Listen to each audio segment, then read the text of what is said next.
verse 28.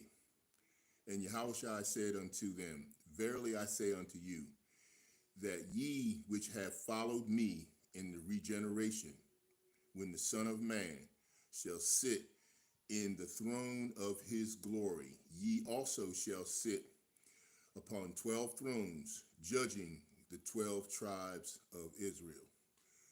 Shalom. It's your brother Obadiah Yahweh, and the Most High YAHAWAH'S Yahushua put it on my spirit to do this, to post this lesson that is very relevant and very much in line with the direction that a lot of what is happening and a lot of deflection in terms of what is happening, because the Most High Yahweh is controlling all things.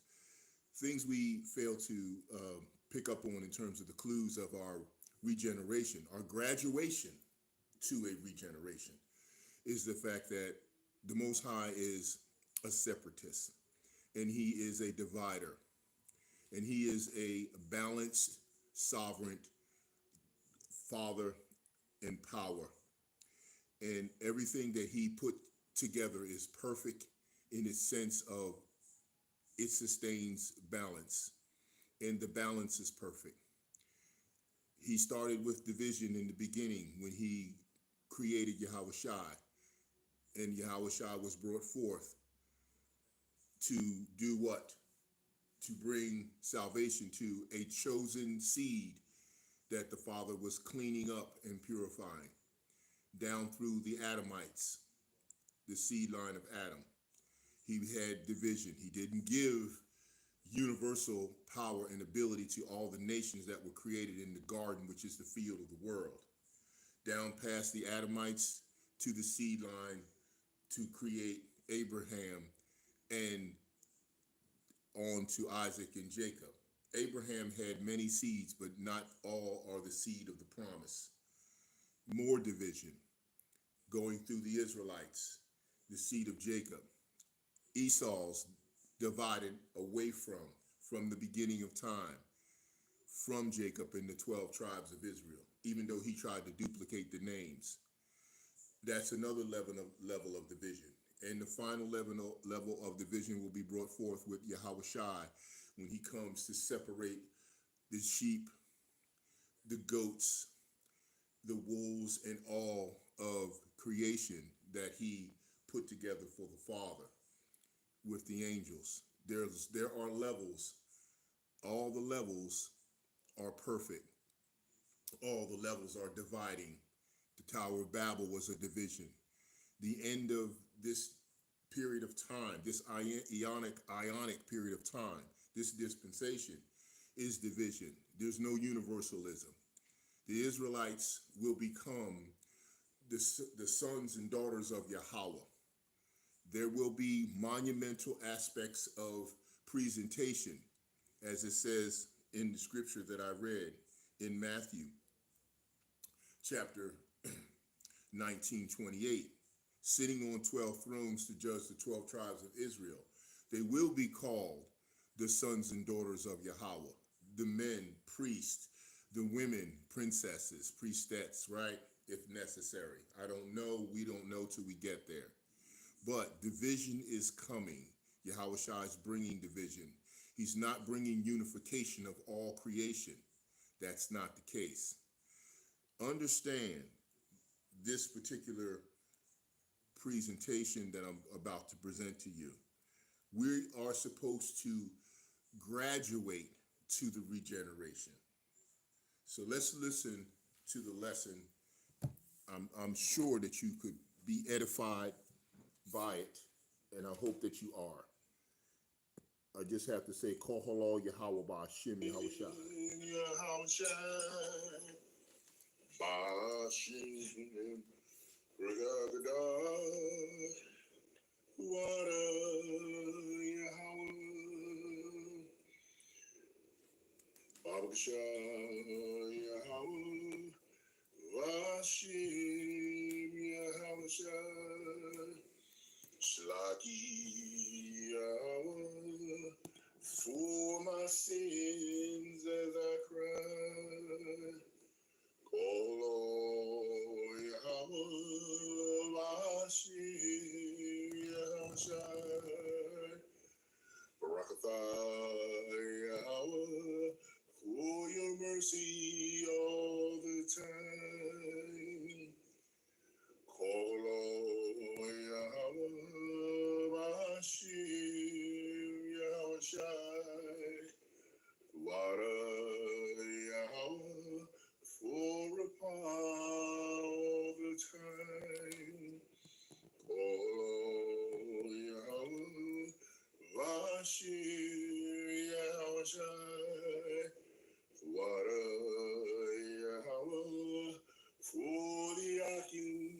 that you supply.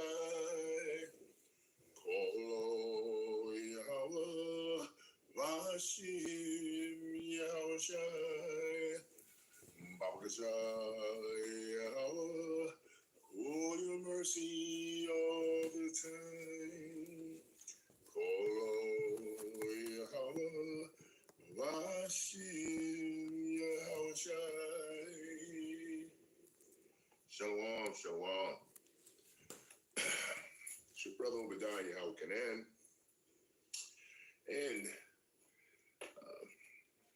back at you again with the lesson via Yahweh Hashem Yahushua. And I tell you, over the past week now, going into the Passover period, the Pesach, that we've been obviously getting ready for and getting ourselves together, it's been a lot. There's been a lot of things happening, a lot of things going on. Let me fix that camera a little bit there. Excuse me. Alrighty, I think we're in good shape now. There we go. All right. Yeah. There's a lot of things happening. In many, many ways, it's just, it's a pinnacle of remarkability in reference to the way that the Father is orchestrating his prophetic timeline and all of the attributes that, of course, coincide with his algorithm of salvation. And there's just been so much going on lately that it could deem to be, I guess you could call it a form of a distraction that could be leveled or levied against a variety of different situations that's going on amongst what we would consider to be the men in the truth and those that are supposedly bringing forth the accuracy of the word and the truth in totality in general. And we're going to get into a lot of that, but before we do, we're going to give salutations out to the men of the Lord, the Akim on the highways and byways, risking their lives getting out the truth and the knowledge as they are told to do, and as they are so diligently operating under that capacity with the Ruach HaKodesh guiding and protecting as it is at this time. We want to give a very heartwarming and special salutation to the apostles who have been diligently bringing this truth out from the beginning, once they were selected out of the One West camp and school, and then brought into the fruition of the accuracy of the truth without measure, as best as they can, through the apostles of GMS. The rest of the derivatives and offshoots of organizations that are struggling with being able to, accurately bring the truth out, continues to be very problematic. If you come out of a organization that was blessed with having the first fruits of the first truth that was given in terms of this monumental and spiritually unbridled awakening that Yahweh has performed. This is not a movement of any kind of carnality-based application through what man has come up with or what he has. This is clearly not that at all in any capacity. And, the lesson for this evening that Yahweh Hashem Yahushua gave me is going to dig into some very deep roots of some of the things that probably are not as spoken of currently and as fluently as they will be this evening, even though I know that the apostles who've been towing this road of spiritual prophetic knowledge for decades I'm sure they came across this at any given point and probably taught it as well. And reaching back into the archives is something that necessarily will be very important as we go into the future of this timeline of prophetic things being revealed. But the lesson, the title of this lesson is Yahawah's spiritual upgrades and graduations and regenerations, to regeneration. Yahawah's spiritual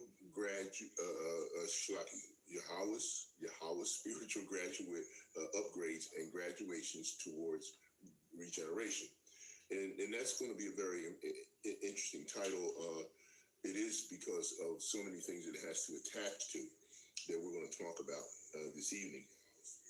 Let me lay out a few things that should be addressed in terms of spiritual maturity and the way we should operate and the way we're supposed to, because we're supposed to be mirroring the Mashiach. So in mirroring the Mashiach, YAHAWAH'S, through mirroring Yahawah HaMashiach, we're supposed to be operating in a more spiritual capacity amongst all that are been given the measure of truth that we see from time to time as they bring out their lessons, whether they're highways and byways or whether they are, doing it from the unicorn of everything in terms of this internet. We have a lot of what I guess I would call, or what was given to me is consternation conversations as the Lord puts us into and through spiritual challenges in what doctrines are correctly in line with the scriptures. Now, we have a lot of consternation conversations going on as the Lord puts us into and through spiritual challenges in what doctrines are, correctly in line with the scriptures. What does that mean? Okay. Clearly, you see that a lot of the lessons that have been coming out lately have had consternation aspects of, involvement and activity between those individuals that claim to be in the truth and, the eye and the beam that's in each and every eye that we all have is being called out, while we see a multitude of the men of the Lord from various organizations and various camps who, from a cliche perspective, are in these pots. And these are so-called black men in these pots calling each other in a kettle. I think you get my inference on this, right? They always talk about that analogy. The pot calling the kettle black, the black pot calling the kettle wrong, the wrong kettle calling the doctrine right. I tell you, there's a lot that is not being spiritually and mentally and maturely understood in terms of how this goes. I always say this, and it's because the Most High puts it on my spirit at the level that He does, and man, do I get chastised for it a lot. And in the form of chastisement that I get is probably unfamiliar to some, but maybe quite familiar to a few, because when I experience the consternation conversation going between my brothers in reference to correct doctrine, and then trying to understand the importance of it, and also understanding the timing of it in terms of how it's going and being laid down. It's very important because there's a lot of things that we seem to be missing the mark on. And I'm going to attempt through YAHAWAH'S, and I praise, worship, and pray He allows me to get this out in the right way, because it's very important. I write notes down. I write a lot of things down because it's important to write your notes to get your stuff going. Now, I wrote down this is important. I wrote, Yahweh pushes his prophetic agenda at both sides in order for us to understand growing through and past the consternation. Everybody's moves and motives should be spiritually graduating towards your cleansing and purification. I'm going to read it again because I know that there's sometimes people don't pay attention because they're listening for buzzwords or things that appeal to the agenda that's part of their organization. And if you're not doing what the Mashiach wants you to do, then this will this will offend you because you're not going to like it, because it will offend you, and it should. Again, Yahweh, the Most High Father, pushes his prophetic agenda at both sides in order for us to understand growing through and past the consternation. What does that mean? Okay. Well, he controls all things, and he's pushing his left hand, his right hand. He controls everything. Everything he controls, he's letting it be managed through YAHAWAH'S. We clearly understand this with all of the staff of angels and all the resources thereof that YAHAWAH'S manages and pushes and uses for the Father. So what is the agenda here that we should be graduating or growing to? Should we not be growing through and past the consternation? Shouldn't we be growing through it and past it in terms of what consternation is going down? I know you have to reprove and rebuke, but you also have to reprove and move, because Yahweh's hourglass of time, and when I say hourglass, I did my menorah, I haven't getting ready for Passover, right? When he turned that hourglass of time up and it started running, the Father I'm speaking of, Yahweh, now the growth pattern and process of your ability to understand what you're supposed to contend with and what you're supposed to rebuke and how you rebuke it and how you accept it has a lot to do with the growth and the moves and the motives that you should be taking towards spiritual graduation, towards your cleansing and your purification. You know, and this is important because focusing on how the right ones will be saved and delivered, and not and only worrying about what the wicked's doing and how they're going to be punished. All of everything that's going on has already been predetermined. If you know this and you preach this and you teach this, you all know and say the Most High controls all things, and he made a predestination of everything he dealt with and has invented and created in creation. He has already made a determination. He declared the end from the beginning and the beginning from the end, so nothing is left out. That means everything that's doing what it's doing is because he wants it to do that. And he wants it to bug out, and he wants it to be reproved, and he wants it to move. And if you don't move, then you're disobeying what he said to have done, which is the only sign you're going to get is the sign of Jonah.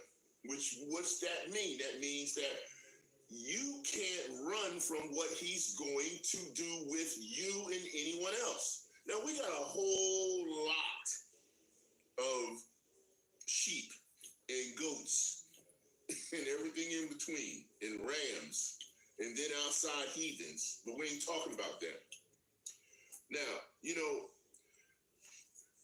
the Most High's got so many sheep, so many lambs, so many rams, And every single one of them has a sacrifice stamp right on the forehead.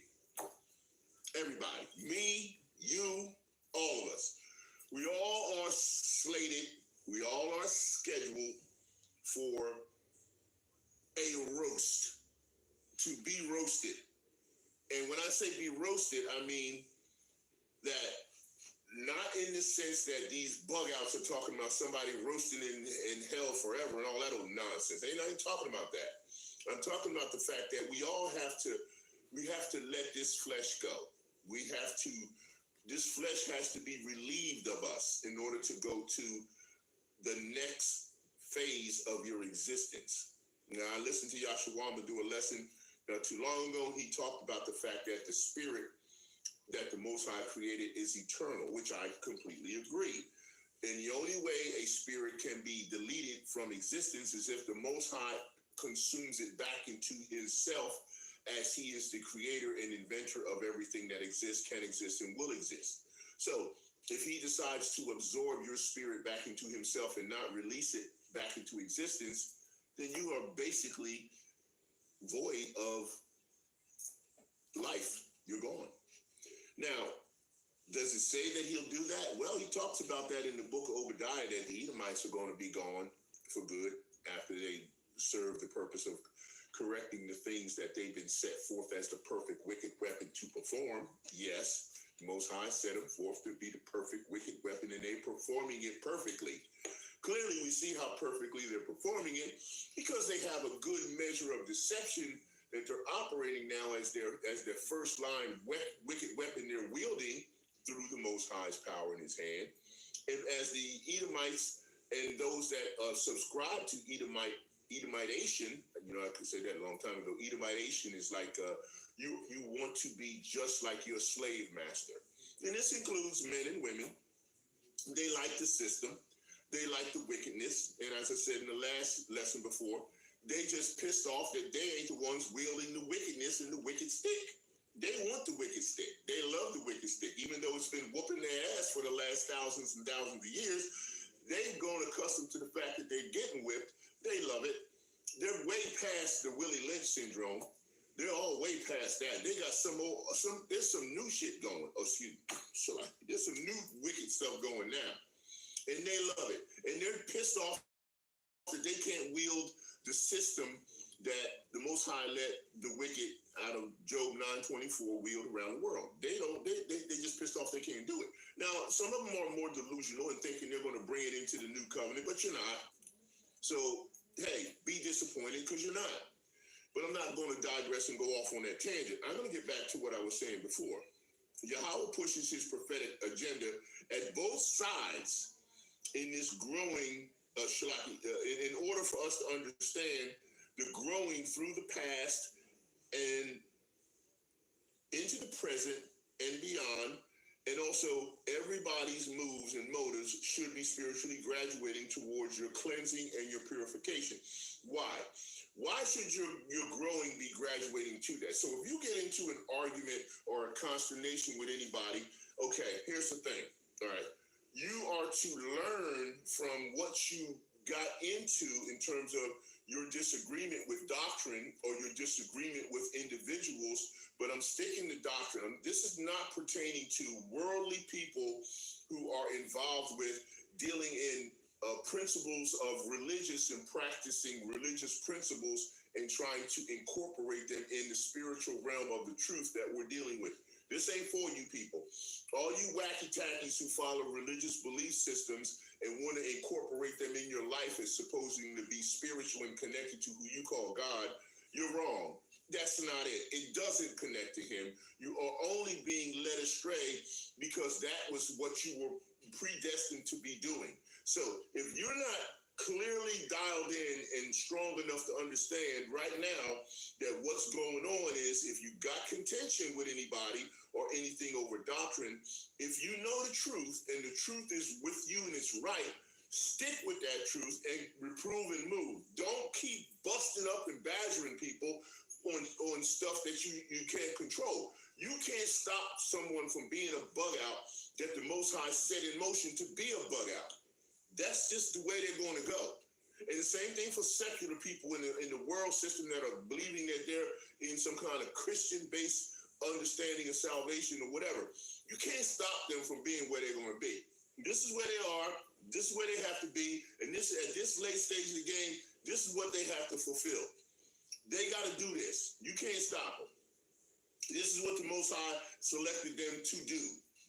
Now, you can talk about it. You could bark about it. You could scream and cry and scratch and go all over yourself about it, but you ain't going to stop it because you don't create and you don't control. You just deliver a message, and that's all you're here to do is deliver your message, and then you keep it moving to the next step. So that means you have to graduate, okay, to the point where your upgrade is a graduation towards your regeneration. Now, why do you want to get to the regeneration? Well, we're gonna hit many good scriptures on regeneration. We're gonna break it out. We're gonna talk to a few things. I'm even gonna go into the law because I got a few I want to talk a little about the feast of the Sabbath, which is important because a lot of people don't know what they're doing. They don't know what the hell they're doing. Okay, we're gonna talk about a couple of things that are pertaining to that because I got my information on that, of course. We're going to talk about laws concerning times of tribulation and persecution, which is what we coming across real fast here. It's coming up on your ass so fast you ain't even going to know it.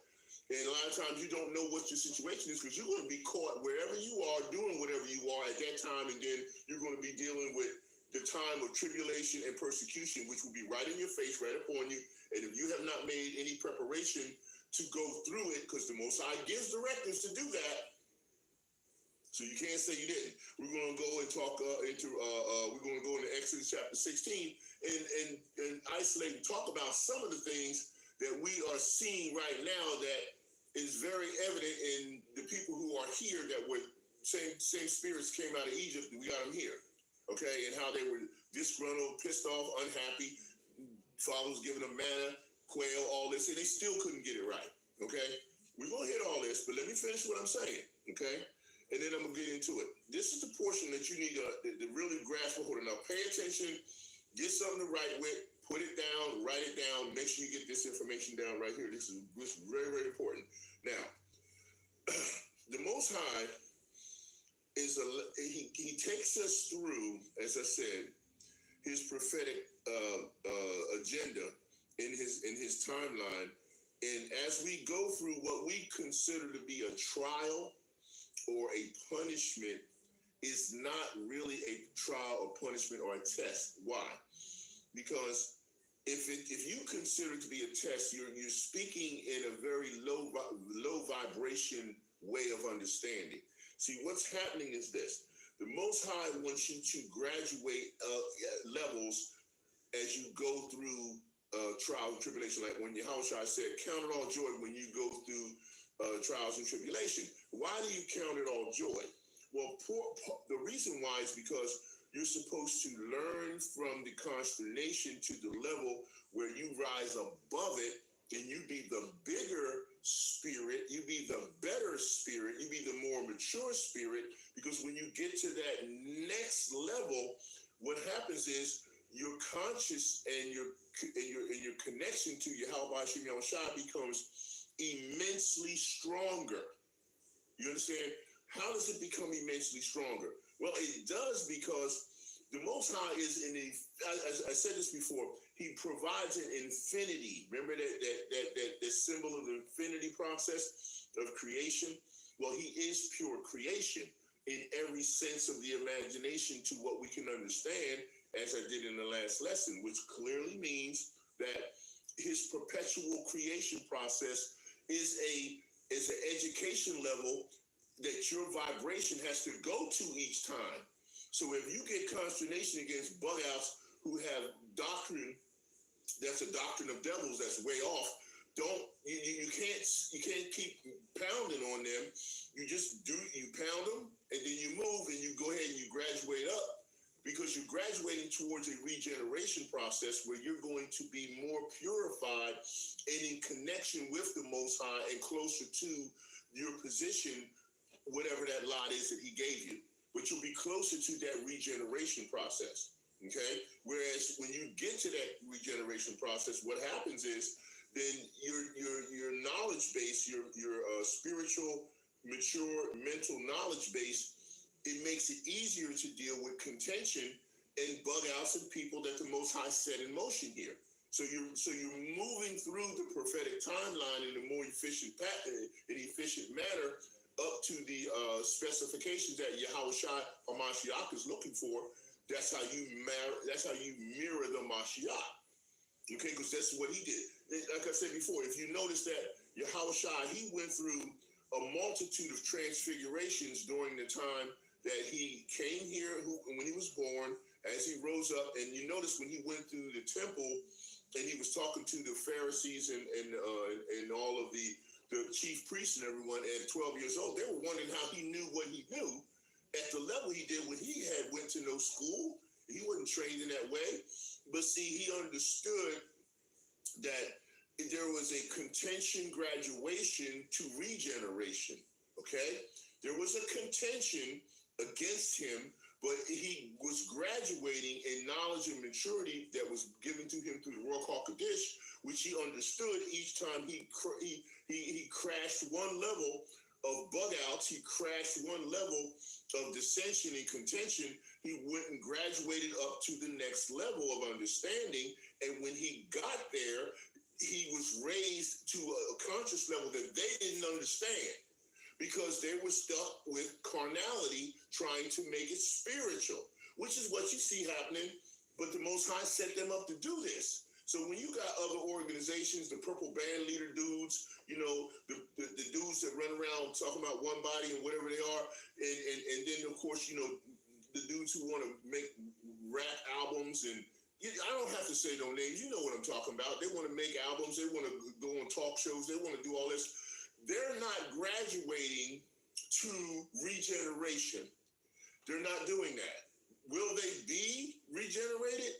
At the end, yes, they will. But see, in order to help and teach the remnant that are starting to be gathered close, if not already done, you have to be able to graduate through consternation to the regeneration process. But you got to get cleaned and purified in order to be able to get to that state. So each time you wash with the word, with the spirit of the word, in understanding, you don't spend too much time messing with people who the Most High set them in that lot. They're going to do that, okay?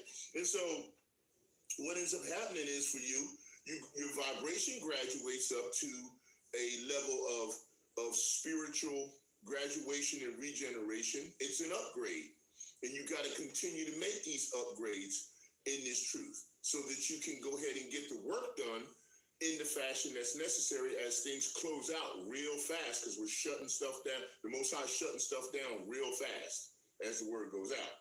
So this is why you have to get into that portion of understanding that. Now, let me go ahead and tap a few things in the law, which I think is important, because we're at that stage of the Passover, and I think it's a few things that we should understand. Now, the feast and Sabbath. So I want to hit a few things, and I'm going to throw a few precepts at you, but I'm not going to go and break them all, run them all down. I want you to go run them down and get in your Bible and get into them, okay? That's what I'm expecting of you. Not me. I'm doing this. You're going to do that. The feast and the Sabbath. The new moons are to be observed to set Yahawah's feast. That's Exodus chapter 12, 2, as well as Deuteronomy 16:1. See, what my notes tell me is you need to go ahead and copy this. That's why I said get something to write down so you can go ahead and get this, so you can start to see what I'm trying to give you here in terms of understanding the feast and the Sabbath is we're coming into our high holy days, okay?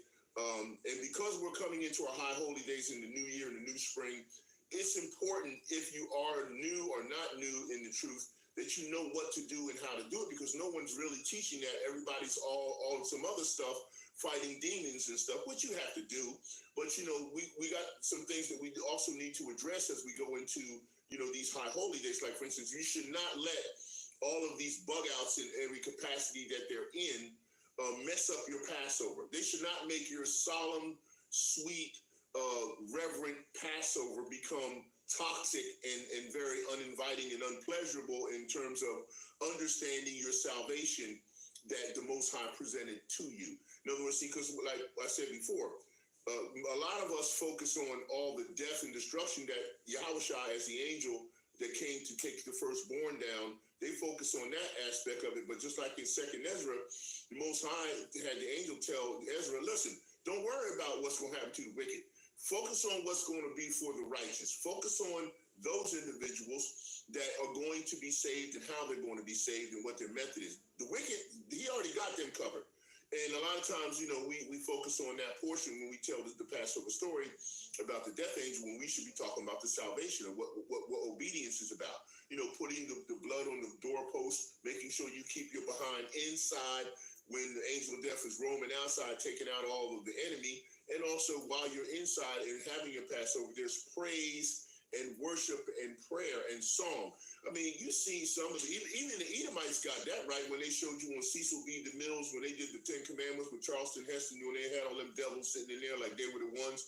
Not the point that I'm trying to make, but what I'm saying is, he said, Joshua, close the door. Don't worry about what's going on outside. Come in, sit, eat, sup, sing, praise to the Lord. See, that's what's up. Why aren't we doing that? How many people have a Passover and actually sing praises to the Lord while they're having that night of Passover to drown out the wickedness that's going on outside while you're inside enjoying your salvation through the Passover that you're having? Why aren't you singing and praising and worshiping YAHAWAH'S while you're enjoying that meal, dressed, ready to roll out quick and fast in a hurry with your unleavened bread and everything else you're getting?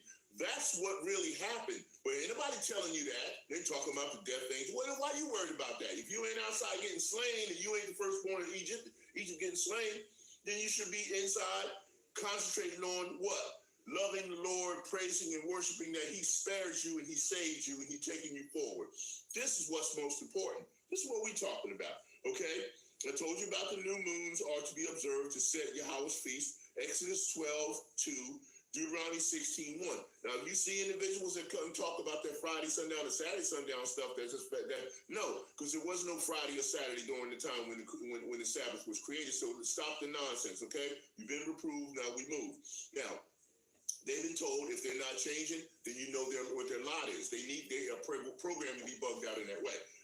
Next, the seventh day of every week is Yahweh's Sabbath for rest, and it's a holy convocation. Exodus 23. Verse 12, 16, verse 23. All right, next thing, keeping the Sabbath day holy by making preparation in advance. Preparation, see, preparing. If you got to prepare for the Sabbath, what makes you think you can't prepare for the tribulation? Hello? Is anybody home?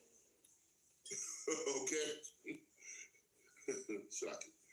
In advance, Exodus chapter 20, 8 through 11. All right, remove all leaven from your property by the 15th of Abib. Okay, that's the new year, if you didn't know. Exodus 12:15, which you mean after the Passover. Actually, you already should have moved the leaven out of your home anyway by now. Because once you get into the point where you're a couple days or so away from the Passover, you should have already got that done. Because you know you're going into 7 days of unleavened bread after the Passover, or you go right into it. You know, you go right into it. Okay. On the 15th of the day of Abib, we must teach our children the story of the Exodus from Egypt. And that's Exodus 13:8. We must eat unleavened bread from the 15th through the 21st of Abib. Right? Exodus 12, verse 18. Right now, we know. Don't be bugging out on me. We know that Edomites messed up the calendar. We know they jumped all over it with all kinds of Gregorian and Julian and Mayan and everything else that messed up calendars. But we know in Daniel, he said he was going to do that to look to change time. So we're not going to bug out on that. The first day of the Feast of Unleavened Bread, Passover, is a Sabbath of rest and a holy convocation. Cooking may be done on the feast day Sabbath, but not on the weekly Sabbath. Exodus 12, verse 16. All right? The seventh day of the Feast of Unleavened Bread, Passover, is a Sabbath of rest and holy convocation, Exodus 12:16. We must count 50 days from the day after the first holy day of the Sabbath of the feast of unleavened bread, and the count of Omer to the feast of weeks, Leviticus 23:15 through 16. Okay, the feast of weeks is also Pentecost. For those that didn't know, is a Sabbath of rest and a holy convocation, Leviticus 23 and 21. All right, the Feast of Trumpets is a Sabbath of rest and a holy convocation, Leviticus 23 and 24. Okay, I'm saying this because these are some of the things we can still do here in captivity. Judges chapter 5, verse 11, practice the righteous acts that you can practice, that you can do, okay? All right? The Day of Atonement is a day of complete fasting, Leviticus 16, 29 through 31. The Day of Atonement is a Sabbath of the rest and a holy convocation, Leviticus 23, 27, 32. The first day of the Feast of Tabernacles is a Sabbath and a rest and a holy convocation, Leviticus 23, 34, and 35. The last great day is a Sabbath of rest and a holy convocation, Leviticus 23 and 36. Okay? Then we got dwelling booths, sukkah, temporary dwellings, during the Feast of Tabernacles, Leviticus 23 and 42. Okay? All right, a sukkah must be built, which is, a booth or whatever, a tent, if that's how you're going to get down, okay? If you can do it. Esau, he got ordinances about doing certain things outside that you don't have a license or a permit for. So just to let you know. Built before the Feast of Tabernacles, Leviticus 23:40. Sound the shofar on the Feast of Trumpets, Numbers 29:1, okay? So there you go. That's I just wanted to hit you with just the Feast of Sabbaths, okay? The Feast and the Sabbath, so you kind of know what to do. You got a little bit of information. Hopefully you wrote it down and you go in that fashion. Now I want to go hit this, and then I'm going to get into my precepts and start breaking down some of the things in reference to regeneration, reincarnation, and also I'm going to talk a little bit in Exodus about something that was important in reference to coming out of the Passover, which we see happening prior to and also going into with a lot of the men of the Lord and other individuals that seem to be clashing on doctrine. And of course, that's what the Most High wants them to do, because he got a lot of lambs, so he's got a lot of sacrifices to do. Okay, so let's just see what's going to happen. Laws concerning times of tribulation and persecution. Again, this is a good point to write stuff down so you kind of know where to go. This is like what I'm giving you is information that adheres to and pertains to directives from YAHAWAH'S and YAHWAH'S, because right now things are getting so scattered with consternation going between individuals, camps, and organizations that you're not getting much in directives in terms of what you should be doing. So that if you're not getting things that are giving you any directives, stuff's going to creep up on you, sneak up on you, bite you in your ass, and then you're not going to be ready for anything because you kind of been distracted from a lot of the consternation going back and forth about certain things. You got idiots that want to try to make judgment calls on the righteousness of a man of the Lord that's been in the truth for decades, and you're going to make mistakes. That's why I said, if a righteous man falleth 40 times, 40 times, 7 times 7, or whatever you want to bring him back, you want to roughly paraphrase, you want to give him an opportunity to let the Most High make the judgment call, not you. You don't slam or discredit anyone that's been trying to get in this truth and do this truth and work this truth, because look at the line for those that ain't doing nothing. Look at the line for individuals that's not even, they can't even give you a Bible verse. You go up to somebody on the street. I was watching a TikTok. A guy had a Bible in his hand. Okay, he could have been a Jake. He was in an Edomite package, but he could have been a Jake. You never know. It seemed like he was. He had a couple $100 or what inside of a Bible. He walked up to someone and said, "If you can give me a Bible verse, I could give you this free Bible. You see, or can you just give me anybody?" And see, everybody, no, they turn it down. And see, they so carnality blind that if they had just taken the Bible and opened it up, which one Jake finally did, of course, and he opened it up and he saw the money in there. Now, I'm not saying that that's the right way to go, but hey, it was a method to kind of show you that people don't care about the Most High, His Word, and what's coming. So they're going to get blindsided and they're going to fall into their own snare. They think they got the answers. They think they have a social understanding of what God is, and they call him God ignorantly. They think they have a social and complete understanding of Yahweh, who they ignorantly call God, and Yahawashi, who they ignorantly call Jesus. And so they think that they're comfortable with their understanding and their feelings. So they're in their feelings and they're in their comfort zone, and they're not going to move from that. So fine, that's their lot. They've been put there. Okay, so be it. Laws concerning times of tribulation and persecution. It's not that many. It's just a few. And then we're going to break into the precepts. So we're going to talk about some of this, and then we're going to keep it moving. Okay? All right.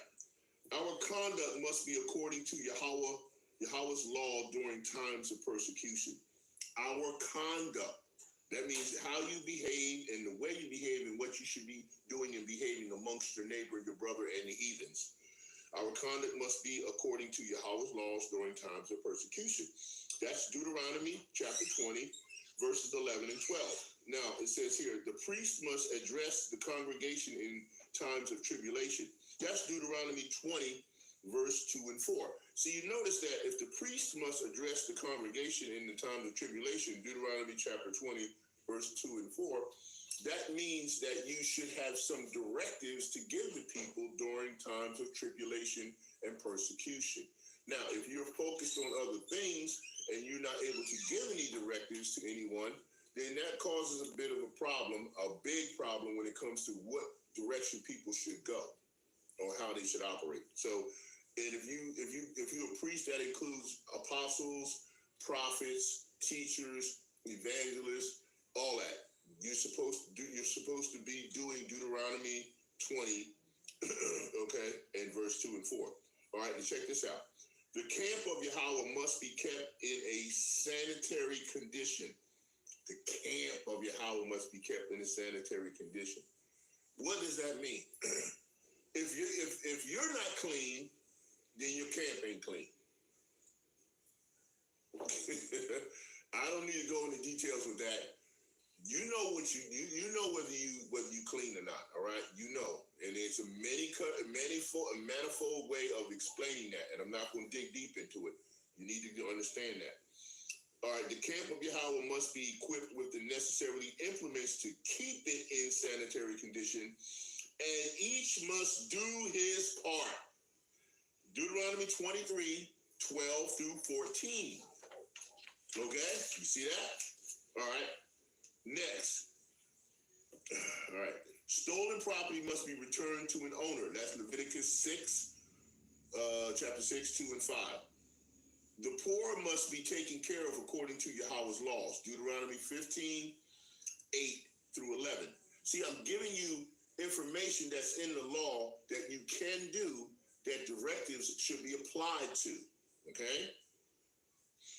When a Hebrew slave goes free, the owner must give him gifts. Deuteronomy chapter 15, 12, 14 and 18. Now, that may not apply too much to the way it was in the past, but to now, we all slaves. So we need help. And I heard Apostle Ramlam do a little bit of a lesson that talked about tithes and how they adhere to addressing alms and money for those individuals that need help, and that's beautiful, and that's what you're supposed to do. Okay, when loans to brothers must be without interest. Exodus 22, 25. Loans to foreigners may be with interest. Deuteronomy 23, 21. Restore a pledge for a loan to its owner if it needs it. Deuteronomy 24, 12, 13. Pay the hired worker his wage on time. See, this is stuff, nothing that Esau does, but this is what we should be doing if we're working with other Israelites. Permit the poor to eat of the produce of the vineyard or the standing grain. In other words, who did that? Yahshua did one on gleaning. In other words, let the poor glean the edges of the field to get food.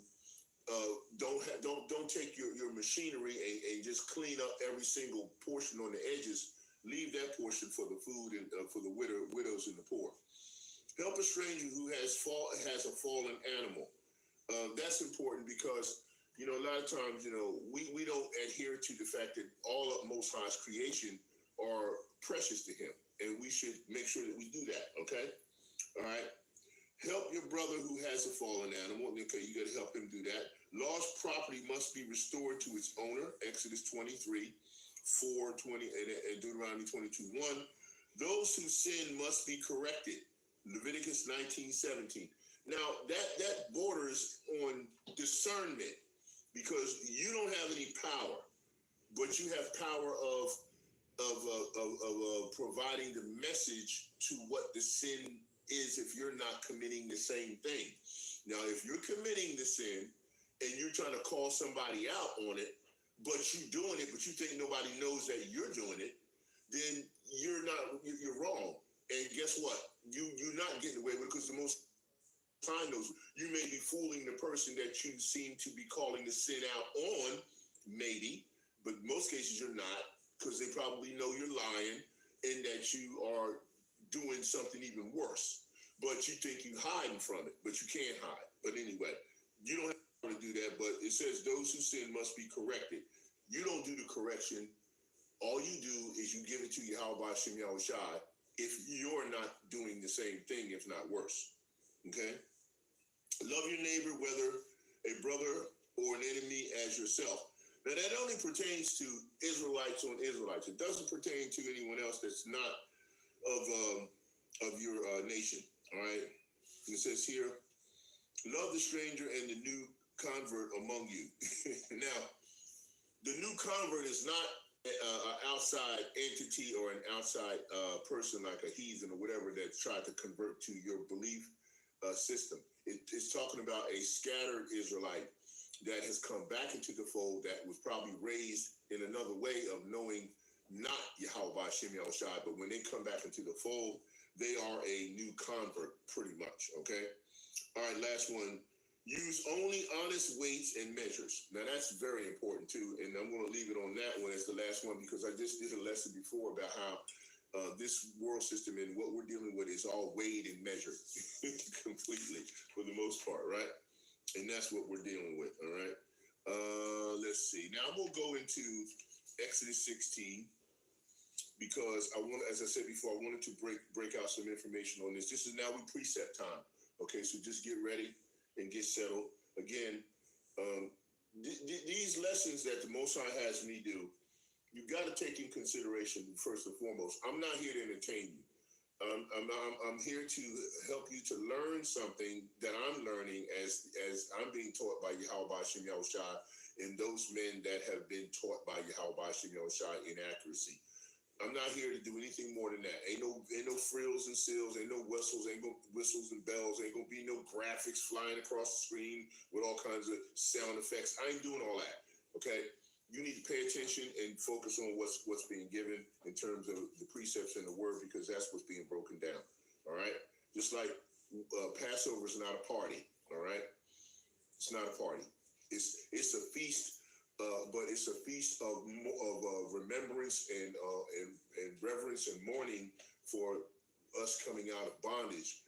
And you ain't supposed to be worried about partying and acting like a you know what. That's not the move. All right, we're gonna go into Exodus chapter 16 because this is some things I need to address because the Most High told me to address this in reference to some of the activities that He's having me observe. I told you before. I'm, I guess, the singing servant that is an observer for Yahawah Shem Yahushai of the activities of Yasharallah. And what's going on with Yasharallah, the Most High says, observe and record and report, and he tells me what to say, and he gives it to me, and then I bring it out to you. All right, so let's understand that. Okay, Ezekiel chapter 16. Now, this is a time when, okay, they would kind of murmur.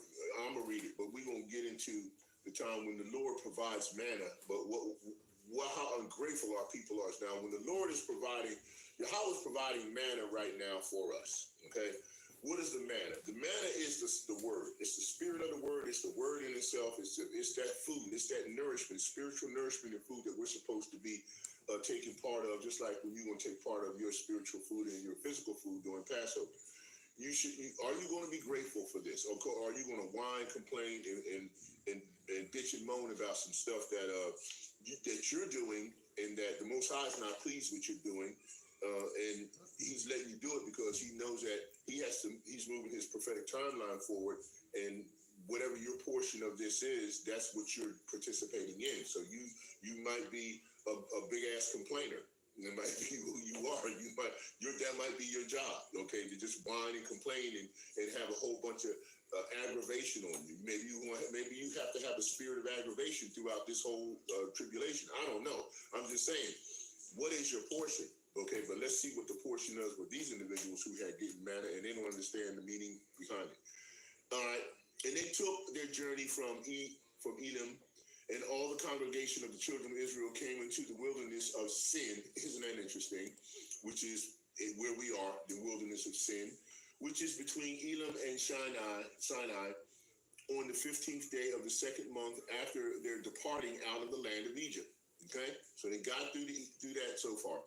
And the whole congregation of the children of Israel murmured against Moses and Aaron in the wilderness. Now, this is what you have going on right now. You got a whole lot of damn murmurers all over the place. They're whining and complaining about, oh, well, no, you wrong on this doctrine, you wrong on that doctrine, you this, you that, the third. And, can't you figure out the Most High wants you to graduate up? I mean, to graduation, to regeneration, and to another level, another vibration level that He wants you to be to, so you can really do some work for Him instead of bitching and complaining about everything. And get into it. Okay. All right. And the children of Israel said unto them, would to power, or would to God, we had died by the hand of Yahawah in the land of Egypt. In other words, they were complaining so bad that they were like, we should have just died in Egypt instead of coming out here. Right? When we sat by the flesh pots, and when we did eat bread to the full. For ye have brought us forth into this wilderness to kill this whole assembly with hunger. You see what I'm saying? Already complaining, which is what they're doing right now, too. Everybody's freaking complaining that, oh, well, you just brought us out here to kill us. Look, you ain't seen nothing yet. You wait till He really starts getting you off of the liberty that you have right now in this system, and really put your ass out in the wilderness. But how prepared are you for that? Just like they weren't prepared. Well, it ain't nothing new. Jake still ain't prepared. Okay? 4. Then Yahawah said unto Moses, behold, I will rain bread from heaven for you, and the people shall go out and gather a certain rate every day, that I may prove them whether they will walk in my law or no. Which is what He's doing now. Okay? And it shall come to pass that on the 6th day they shall prepare that which they bring in, and it shall be twice as much as they gather daily. Now this has a lot of spiritual connotation to it. Now, not only are you gathering in the manna of the word, the truth of the word, the fulfillment to fill you up and make you satisfied, but He said you're going to get twice as much. That's right. And it shall come to pass on the 6th day that they shall prepare which they bring in, and it shall be twice as much as they gather daily, which means you're getting more truth, more revelation, more new revelation, more word, more ability to operate, to go to the higher vibration level. But why are you not doing that? Okay, let's find out. Okay. Okay. And Moses and Aaron said unto the children of Israel at even, then ye shall know that Yahawah hath brought you out from the land of Egypt, brought you out of bondage. He's going to deliver you out of the trouble. And in the morning, then ye shall see the glory of Yahawah, for that He heareth your murmurings against Yahawah. And what are we that ye murmur against us? So you murmuring, these people are murmuring against the Most High. They're murmuring against the people who delivering the Most High's message. Man, they're murmuring against each other. They're just a bunch of murmuring monsters. Crazy. Okay? All right. Okay, so now Yahweh provides even more nutritious understanding, which he's going to provide meat. I'm trying to give you two sides of the understanding here, that you normally do not get. All right. And Moses said, this shall be when Yahweh shall give you in the evening flesh to eat, and in the morning bread to the full. For Yahweh heareth your murmurings, which ye murmur against him. And what are we? Question. Your murmurings are not against us, but against the Lord, against Yahweh. And see, that's the thing. People who don't want to change who they are and the way they operate as the change is being told they have to. Most High said, look, what I did when I let JC act like he was running the show, let me say it again so you can understand. Most High leads all his creation, those that are his chosen and those that are led astray. Okay? Now, what am I saying? He is clearly letting you know he's doing all this. All right? And he said again, now you're going to get meat. You're going to get more than just the bread. You're going to get meat and bread. All right. So, and Moses said, this shall be when Yahweh shall give you in the evening flesh to eat, and in the morning bread to the full. For Yahweh heareth your murmurings, which ye murmur against him. And what are we? In other words, Moses saying, who are we? But compared to you just going right to the source and going to complain. Okay? Your murmurings are not against us, but against Yahweh. Now, that's what the brothers got to understand. They're not really coming at you. They're going at the Most High. They're pissed off at him, just like the wacky-tacky Christian-minded people and the secular people and the worldly people. They're not really pissed off at us. We're the messenger. Yeah, they want to kill the messenger, but they're really mad at our Father. Because they don't want to do what he said the change is. He's made the change, and they want to stay the way they are. Or they want to say, no, I gotta stay the way I am. I like me the way I am. So, if you can't accept me the way I am, then, I don't want nothing to do with you. Or I'm pissed off and your doctrine's wrong. No, see, you're not mad at me. You're not mad at the men of the Lord doing this stuff. You're mad at the Most High who set the rules that we're following that he gave us because you don't want to do it. You just want to stay in the world like you are because the world is wicked enough for you and you're getting the kind of liberty that you think you like and it's comfortable for you. So that's what you want to do. Stay in that liberty because guess what? You're going to get that surprise when we're telling you and you're seeing that it's being changed, but you don't want to agree with it. You don't want to believe it. Okay, well, just stay like that and let's see what happens. Stand still. You'll see the glory of the Lord. It's coming. All right? 9. And Moses spake unto Aaron, saying unto all the congregation of the children of Israel, come near before Yahweh, for he hath heard your murmurings. Now, see, now you're getting called on the carpet to see the Most High. Okay? He had heard all your murmurings. And it came to pass, as Aaron spake unto the whole congregation of the children of Israel, that they looked toward the wilderness, and behold, the glory of the Lord appeared in a cloud.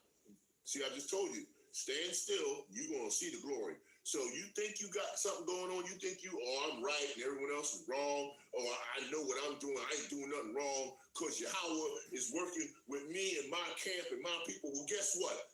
Let's find out. All right?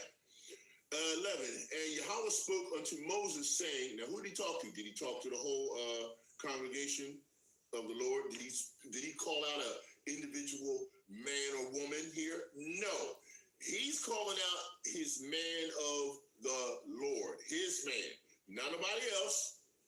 So don't be trying to act like he's talking to somebody when he ain't talking to him. All right? And he said, and then Yahweh said, I have heard the murmurings of the children of Israel. Speak unto them, saying, at evening ye shall eat flesh, and in the morning ye shall be filled with bread, and ye shall know that I am Yahweh, I am the Lord your power. Okay, I am Yahweh your power. All right. Now ye shall know that he is Yahweh Shai speaking on behalf of the Father. Right. And it came to pass that at evening the quails came up and covered the camp, and in the morning the dew lay round about the host. So he done gave them quail, clean meat, not an abomination. Okay, and let's just see if they're satisfied with the truth that's coming up, right?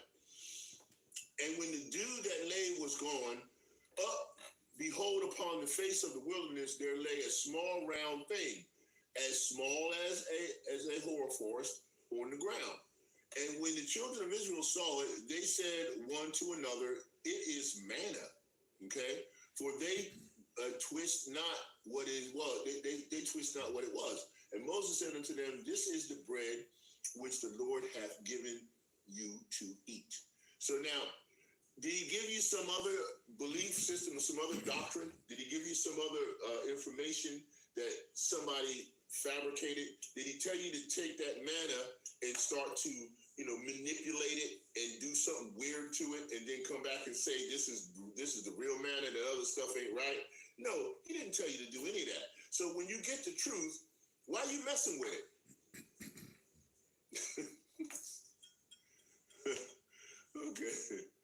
Okay, all right. Just to let you know. All right, 16. This is the thing which the Lord has commanded. Gather of it every man according to his eating, and omer of every man according to the number of your sons. Take ye every man for them which are in his tent. An omer would be like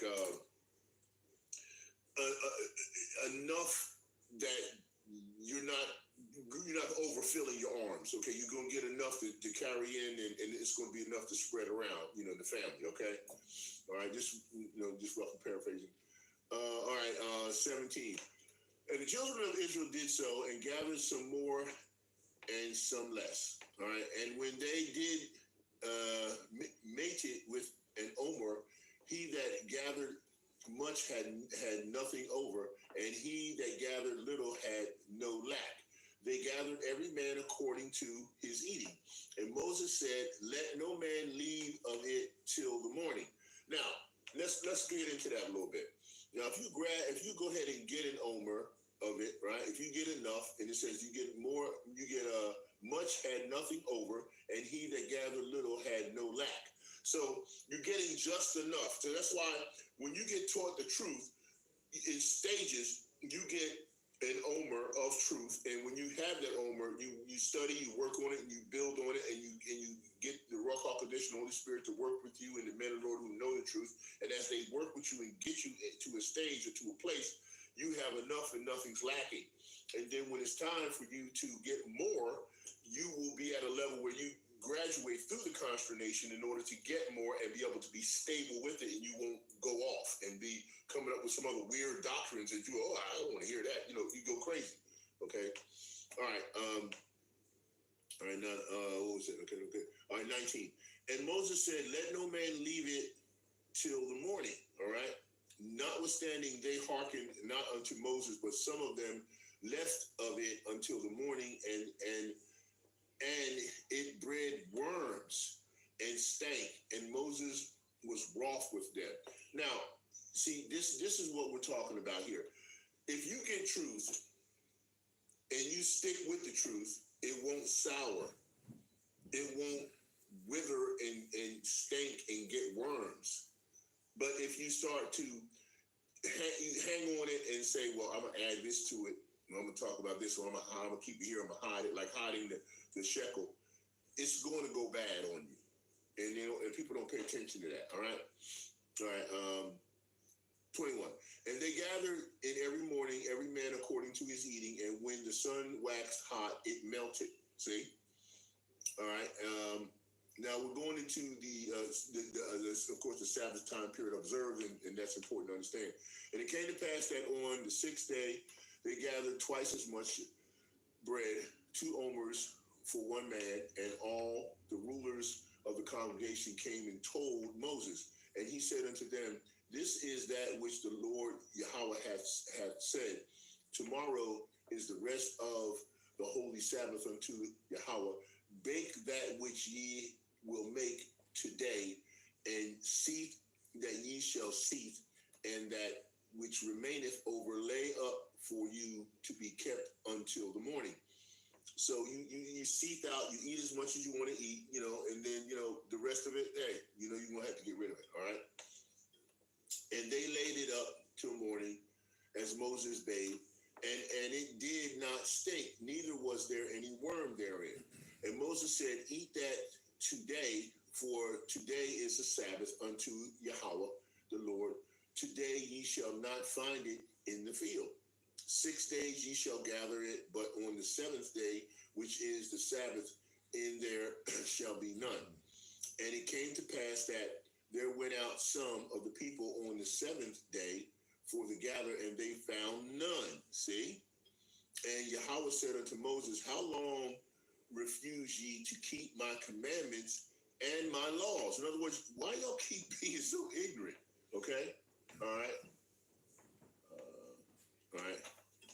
See, for that Yahweh hath given you the Sabbath, therefore he giveth you on the sixth day the bread of 2 days. Abide ye every man in his place. Let no man go out of his place on the seventh day. In other words, don't be going out searching for something, right? So the people rested on the seventh day. See, it was under a number. It didn't say Saturday. It didn't say any other day. It said a numbered portion of the day. There was no name of the day during this time. And the house of Israel called the name thereof manna, and it was like a colander seed, colander seed, white, and with the taste of it as was like a wafer made with honey.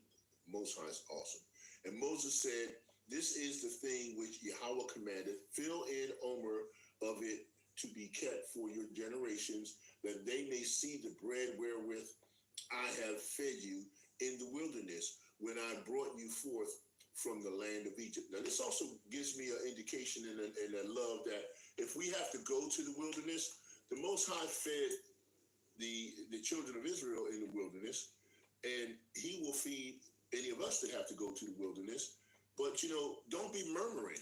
And whatever he decides to give you that's good, enjoy it, take it, and then do that with it. Okay? All right? And that's what's important. All right? Where am I? What was that? Yeah, that was 16, right? Did I finish that? Okay. All right. All right. And so, okay, right. And so the people rested on the seventh day. And the house of Israel called the name of their manna. We read that. All right. And Moses said, command Phil, yup, you got that one. And Aaron and Moses, 33.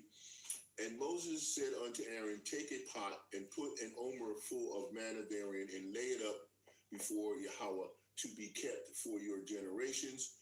As Yahweh commanded Moses, so Aaron laid it up before the testimony to be kept, right? And put it in the Ark of the Covenant, right? And the children of Israel did eat manna 40 years until they came to the land inhabited. And they did eat manna until they came into the borders of the land of Canaan. Now, an omer is a 10th part of an ephah, okay? Do some homework, look it up, and get knowledgeable, all right? All right, so I wanted to get that in, and now I'm going to go back into my precepts in reference to talking about the regeneration, and it's important because I got a few things I want to bring out about that. And most people can probably, who've been studying enough, know where I'm going to start off with, because this is very important. And I'm going to Matthew, all right? You know that. I'm going to Matthew 19, in fact. And we know what we're going to read there in reference to regeneration. Matthew chapter 19, and we're going to start at 28. Now, this whole chapter here does bring to light a lot about how you're supposed to operate lawfully in reference to what the Pharisees were doing. And it's concerning, a lot of different issues with the divorce that the Most High dealt with his people. It deals with Shlaki. It deals with YAHAWAH'S talking about blessing the little children. The rich young ruler was involved in this particular chapter in terms of, he couldn't give up his riches to follow Yahweh Shai. And then, of course, the disciples' reward, which is more important here in terms of how we talk about our regeneration and what we're supposed to possibly acquire. Okay? So that's where we're going to pretty much start, okay? All right. That's Matthew chapter 19, starting at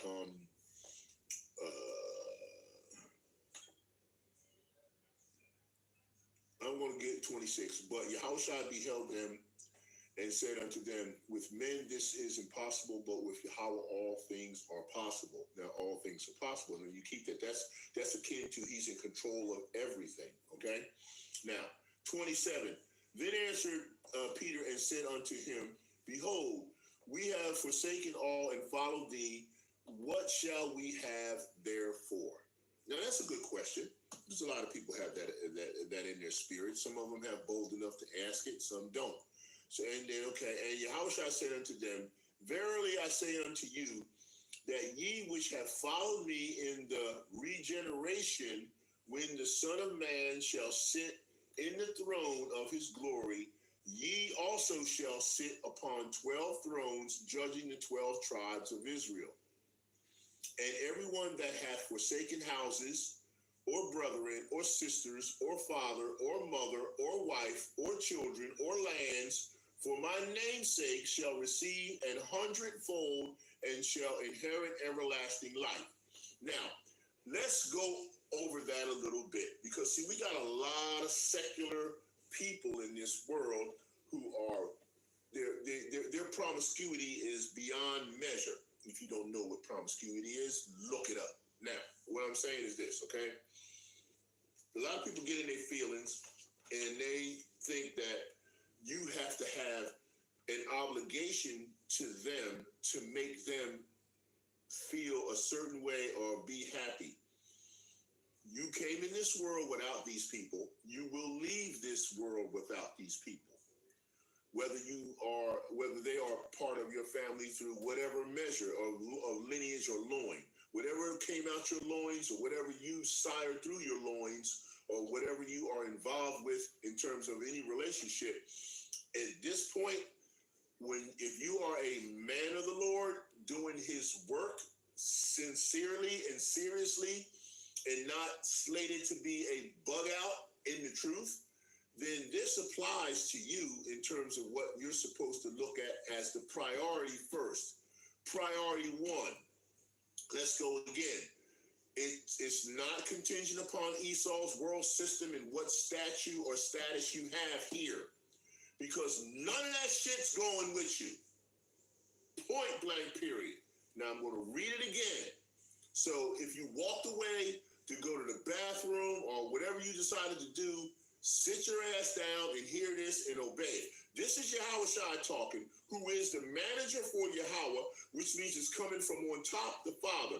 He ain't talking to nobody but the men of the Lord and the remnant. He ain't talking to all of Israel. He ain't talking to no bug outs or no heathens or nobody who was led astray to get our doctrine and our truth and twist it into their own belief system. It ain't for you. This is for the men of the Lord who are not distractedly bugged the hell out over stuff that the Most High is pushing forward to get us through the end of this tribulation. This is talking about you definitely moving into the phase, as I said in my lesson in the title, right? Spiritual upgrades for graduation to regeneration. This applies to that specifically, so I'm going to read it again. So pay attention, all right? Now, if you don't like it, take it up with the Most High through Yahushua, because now you talking against them, because this is what he said. I'm just reading it. I said it because I'm reading it so you can understand it, but this is what the Most High is saying, and he's enforcing it through Yahushua. So if you ain't on board with this, then go your own way, and then let's see what happens with what you're working with. And Yahushua said unto them, truly, which is verily, I say unto you that ye which have followed me, which means you got to be in some way doing this work that he's pleased with. Not Christian church stuff, but this real work. Okay?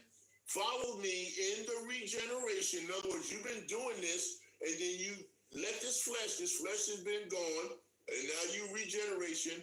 When the Son of Man shall sit on his throne of his glory, ye shall also sit upon 12 thrones, judging the 12 tribes of Israel. Now, all of the men of the Lord that do this work ain't fitting on 12 thrones. Now, you know that.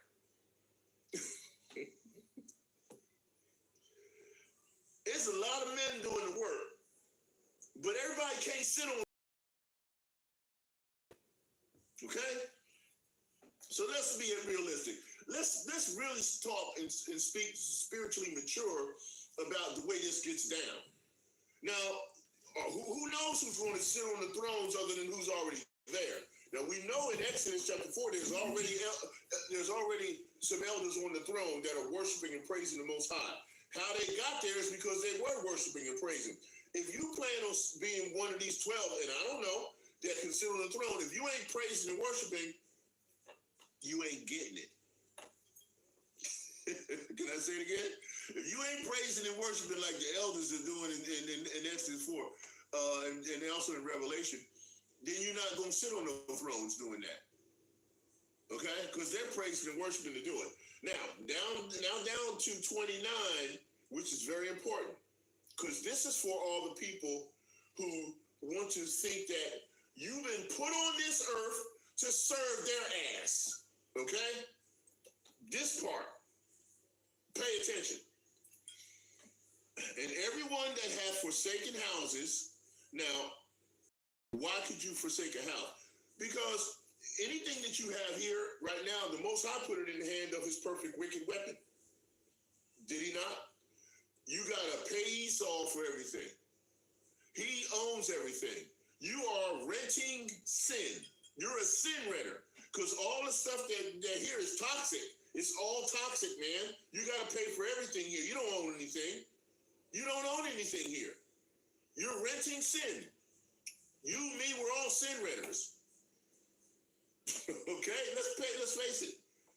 And everyone that hath forsaken houses or brethren, now, not the brethren of the remnant that are in the truth, but the brethren that are walking around being wicked as hell, ninjas with pants hanging off their you know what, crazy ass women who got eyelashes looking like snuffleupagus, all this crazy stuff. This brethren is getting forsaken. Or sisters, people who just say, I'm a Christian, I'm your sister, and I ain't going to be no Hebrew Israelite. Okay, you got to forsake that. It's what the Bible said. Or father who abandon people or do stuff like try to kill your mom or your parent or your siblings or do whatever. You have to forsake that. All right? Or a mother who treats you crazy and go off, and if she's crazier than a bag of cats, she got to get forsaken. Okay? Or a wife who bugging out and thinking that she controls you and you her beta male bitch and she gonna tell you what to do and run all over you. She gets forsaken. Because Christ, Yahawashi, who they ignorantly call Jesus Christ, told you that. Now, when the Most High let that JC run things, y'all followed him. And now y'all still following JC. But guess what? He don't have no power. He never did. That was the whole time was the Most High. His hand pushing the wicked agenda from the left-hand side of JC and all of the rest of the bugged out people who follow that. All right? So let's make sure, we understand. All right? Or children who are wicked children who are destroying parents, destroying themselves, destroying siblings, like what? What happened to Abel? Cain. He was a wicked sibling, okay? Now, or lands. You think you own some land? Esau stole everything. Most High let him steal. He stole the whole world. So you can't take this anyway. All right? And he said, and lands for my name's sake. Now, he says you're going to forsake all of this for his name's sake. Now, is that the namesake of Jesus Christ? No. Is that the namesake of Christ? No. Yeshua? No. Yahweh? No. Ahia? No. None of that. It's for the sacred name, Yahweh, and his son, Yahawashi. It's not for God. It's not for Jesus. It says, for my name's sake, sacred name, all right, shall receive 100-fold and shall inherit everlasting life. If you're not forsaking everything for YAHAWAH'S, you don't get any of this. And all of this that you were supposed to forsake and deal with, it all turns into demons on you. That's what happens. It all turns into demons on you right from the left hand of the Most High. So all the stuff that we just talked about here, that Yahushua said, and everyone that hath forsaken houses or brethren or sisters or father or mother or wife or children or lands, for my name's sake shall receive 100-fold and shall inherit everlasting life. Those are the conditions and those are the directives. That's the directive, telling you what to do. You ain't picking and choosing. He told you what to do. You have to forsake those things that are being demons and bug outs to go against you doing the work of YAHAWAH'S. Now, if you are scheduled to do the work, your lot will show that you're scheduled to do the work. And if these things come against you, then it's demonology, they're being demons, they're being devils, and you have to forsake them. Because that's what the Creator said. Not my words, his words. But many that are first shall be last, and last shall be first. So if you got somebody in your life that's pushing their first agenda, it's all about me and what I want and how I want it and when I want it, they're going to be last. All right? It says that the first shall be last and the last shall be first. So we're already last because they push back against the fact that we try to do the work of the Lord. We try to do the work of YAHAWAH'S, and what do?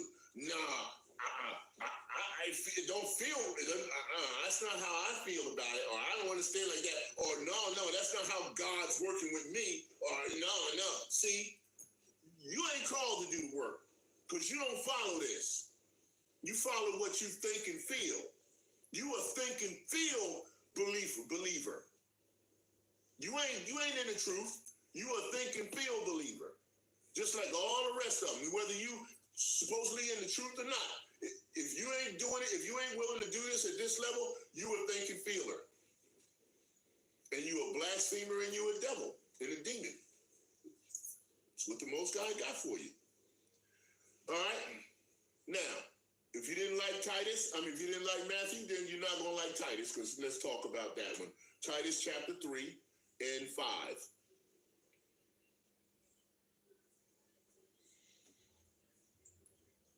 All right, I could actually go up here and read all of this.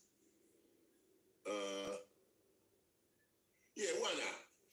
Titus, it's not that much. It's a short one, right? It's only 15 verses, and we can work through that. Let's do it. Titus chapter 3, verse 1. Put them in mind to be subject to principalities and powers, to obey magistrates, to be ready to every good work. Now, if you're going to put them in mind to be subject to principalities, powers, and obey magistrates, not the ones on the left-hand side, the ones on the right. The Most High has principalities, powers, and magistrates on the right-hand side, and he has some on the left-hand side that do the opposite, okay? He ain't talking about the left-hand side. You don't want to follow them anyway. They're wrong. And he said, to speak evil of no man, to be no brawlers, but Gentiles, showing all meekness unto all men. Speak evil of no man. What does he mean by that? Well, if someone is doing wickedness to you, it doesn't say you can't speak evilness to them. If someone's doing some stuff that's trying to be disclosed undercover behind your back and act like you don't know what the heck's going on, he ain't saying you can't speak evil to them, because you are supposed to. That's what Yahushua did. How about the time when they were murmuring and saying stuff, and Yahushua, he perceived what they were saying, what their thoughts were. See, he perceived their thoughts. He knew that they were already plotting against him. You don't think he spoke evil against them? Trust me. That's why he said, bring them before me and slay them. Okay? That's Yahushua. 3. For we ourselves also were sometimes foolish, disobedient, deceived, serving divers lusts and pleasures, and living in malice and envy, hateful and hating one another. We all were doing that, but now once you get the word from the Lord, the real YAHAWAH'S, and you have buckled down and you're actually trying to do his work, and you're not subjected to the lust of the things that were out there when you were in the world, hey, you're doing what you're supposed to be doing, and you're going to have consternation, but you got to be steadfast. Let's keep going. 4. But after that, the kindness and love of Yahweh, our Savior, toward man appeared. 5. Not by works of righteousness which we have done, but according to his mercy, he saved us by the washing of regeneration and renewing of the Ruach HaKodesh. Okay? You see what I'm saying? There's a regeneration right there. Now, see, that's the thing. A lot of us who used to do things, we don't do them no more. A lot of the brothers who used to, they used to smoke. They used to smoke weed. They used to do all kinds of lascivious and crazy stuff in the world. And then you see that they don't do that no more. They've been changed by the Most High. It's not an act. This is not an act. We're not playing. We're trying to practice the righteous acts in a wicked world and wicked system that continuously bombards us, and it makes all of the people we deal with that ain't in this truth toxic. And they become demons, and they come after us, and they get pissed off because we don't do things like we used to. And they get mad. All right. 6, which he shed on us abundantly through Yahawashi HaMashiach, our Savior, that being justified by his grace, we should be made heirs according to the hope of eternal life. Right? He has already shown us that we're going to be paid for everything that we're going to be doing because we've been programmed and predetermined to do it. Okay? All right, this is a faithful saying, and these things I will that thou affirm consistently, that they which have believed in Yahweh might be careful to maintain good works. These things are good and profitable unto men. That's why I said before, Judges chapter 5, verse 11, you have to still practice your righteous acts and have faith in Yahweh, Ba'ashem, Yahushua, and Mashiach. Okay? But avoid foolish questions and genealogies and contentions. There it is. And contentions. Oh, man. And strivings about the law, for they are unprofitable and vain.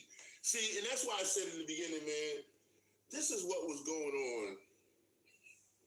It has been going on when they went against the beloved Ariel who passed away, and he's in the spirit world and he's at rest with the Father. And no one has the right to make any comments about when a man of the Lord gave his entire life to getting this word out, and then you gonna make a judgment call as though you have some power to enforce whatever's coming out of your face. Okay, and you got to, like Yahweh Mashiach said. Yahushua and Yahushua HaMashiach said, avoid foolish questions, genealogies, contentions, and strivings about the law, for they are unprofitable and vain. Why are they unprofitable and vain? Well, mainly because you can't control it. You didn't make the law. You can't even enforce it. You can't even follow it correctly. So why would you go through all that? A man that is an heretic after the first and second ammunition reject him. In other words, if you got the truth in the beginning and then you started to fumble around and mess with it and try to manipulate the understanding of it, you are that heretic from the first ammunition, okay?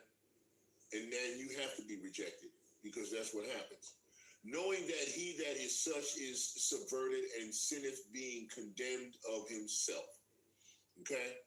Now, of course, we had personal concerns that came up after that when it came to Artemis and Antiochus, but we're not going to go into that. I just wanted that portion of it so that you have that understanding in terms of regeneration and the effect of individuals that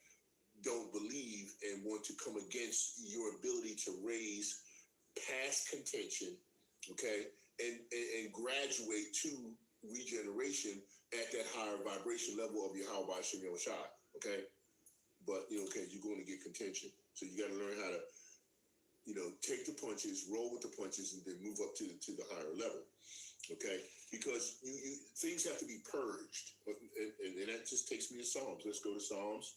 We're going to Psalm 65, okay? Psalms chapter 65, and we're going to go 1 through 5, which kind of gives you what I'm saying here, all right? To the, of course, Psalms, the Song of David. Praise waiteth for thee, O power, in Zion, and unto thee shall the vow be performed. O thou that hearest prayer, unto thee shall all flesh come. Okay? Iniquities prevail against me. As for our transgressions, thou shalt purge them away. Okay? Blessed is the man whom thou choosest, and causeth to approach unto thee, and he may dwell in thy courts. We shall be satisfied with the goodness of thy house, even of thy holy temple. See, and that's what we're talking about. 5, by terrible things in righteousness wilt thou answer us, O Yahweh of our salvation, who art the confidence of all the ends of the earth, and of them that are afar off unto the sea. Okay?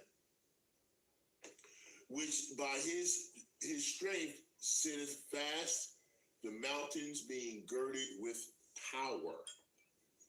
Okay? Now, that was Psalm 65, 1 through 5. Now I'm going to go to back to the New Testament. I'm going to 1 Peter. So go to 1 Peter with me. And I want to read chapter 1. And I'm going to go 1 through 5. Of course, Peter, an apostle of Hamashiach, Yahushua Hamashiach, to the strangers scattered throughout Pontus, Galatia, Cappadocia, Asia, and Bithynia. Elect according to the foreknowledge of Yahweh the Father. Now, I'm not going to walk past that. The elect. So he's only talking to the elect according to the foreknowledge of Yahweh the Father. In other words, they're already predetermined. They were predetermined from the beginning. That's a purification process that was already set in motion before we were brought into this existence. Now, the cleansing portion has to take place, right? Through sanctification, there we go, of the Spirit unto obedience. Here we go. Obedience means preparation. Prepare. Do something which shows your obedience. Okay? And sprinkling of the blood of Yahushua Hamashiach, grace unto you and peace be multiplied. Okay? Blessed be Yahweh, the Father of our Lord Yahushua Hamashiach, which according to his abundant mercy hath begotten us again unto a lively hope by the resurrection of Yahushua Hamashiach from the dead. See that there you go. There is that regeneration offering of love and acceptance and embracement by Yahweh Shem Yahushua. Okay?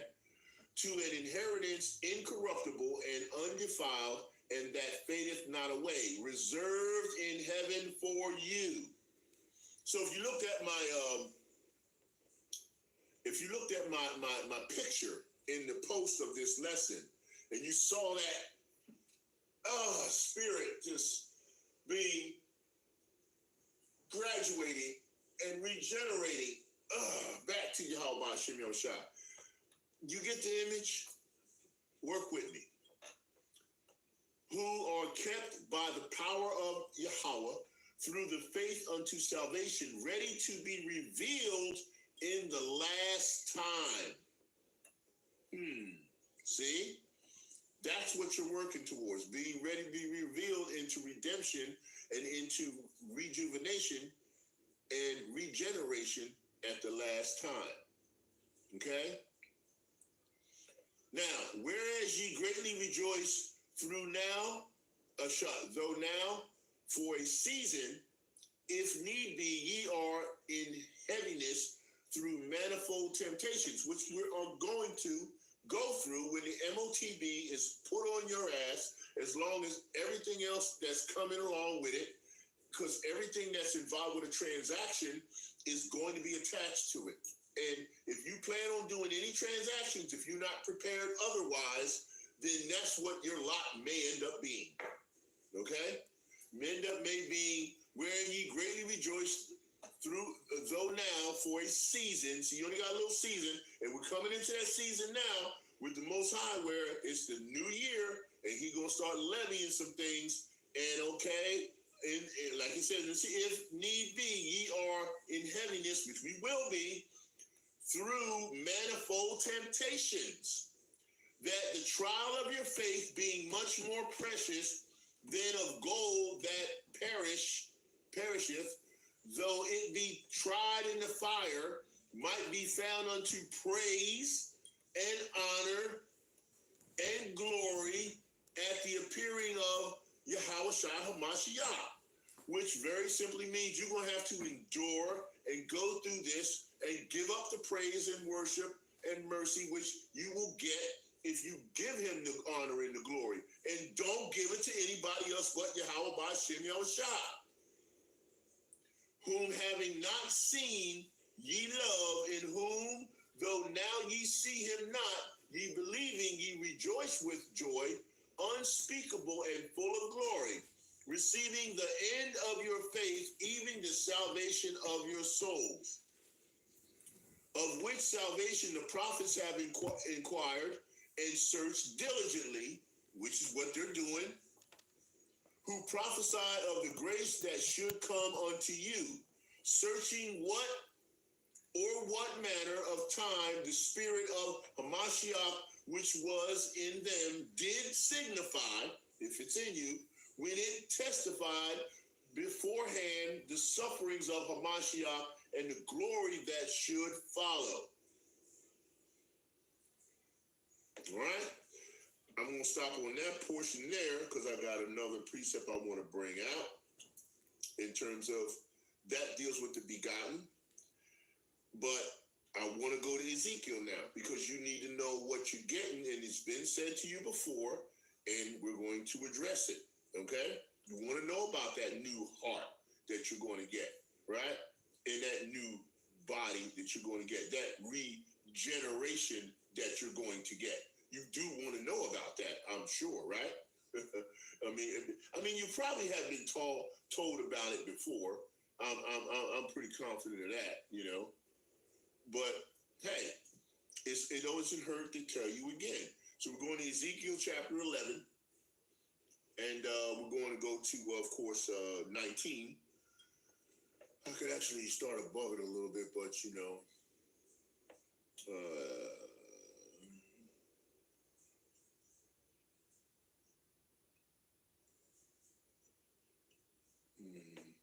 I do like 15, but you know, let's see.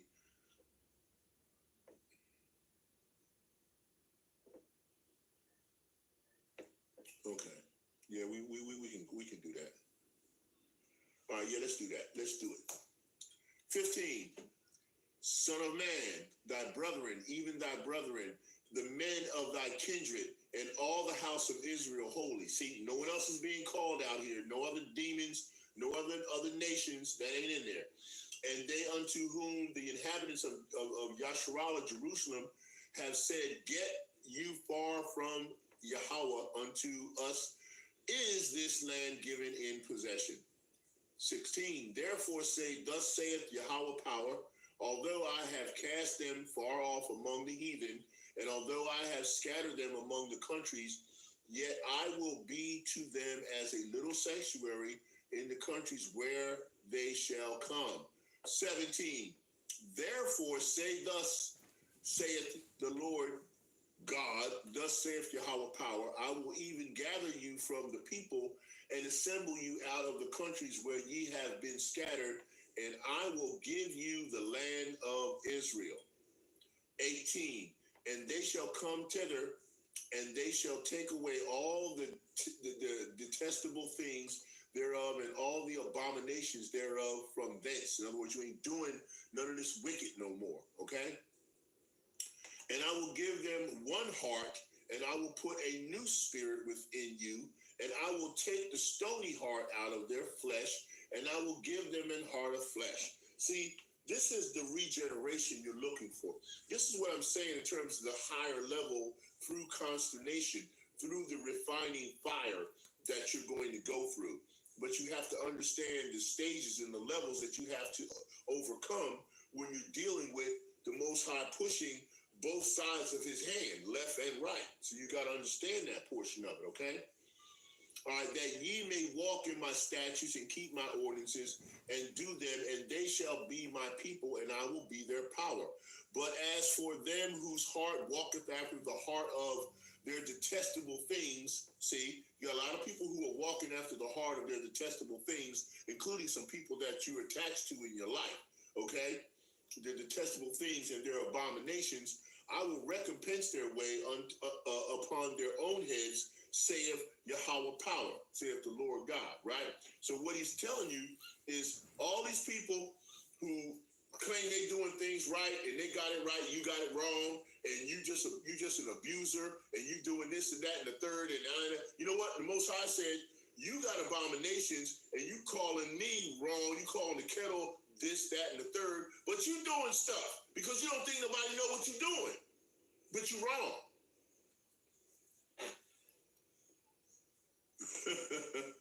All right. 22.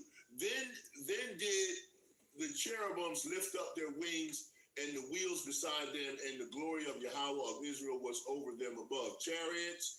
And the glory of Yahawah went up from the midst of the city and stood upon the mountain which is on the east side of the city.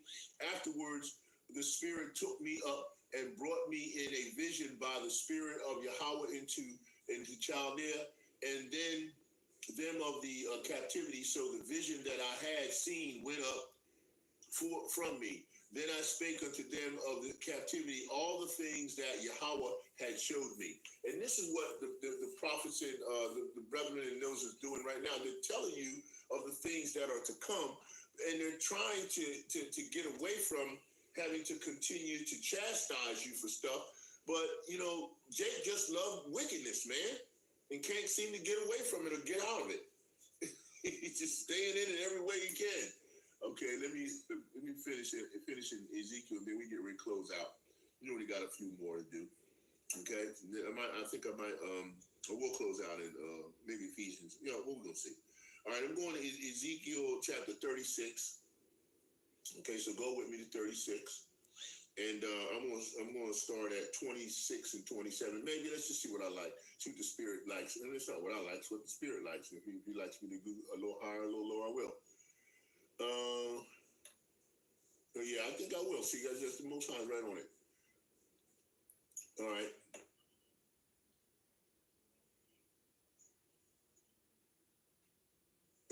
This is so good. 22.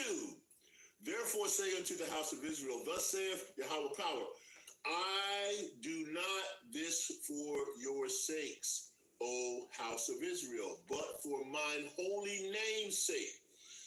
Let me go back and read that again, because a lot of holier than thou, overly proud people in this truth think that this is going down because of what they're into.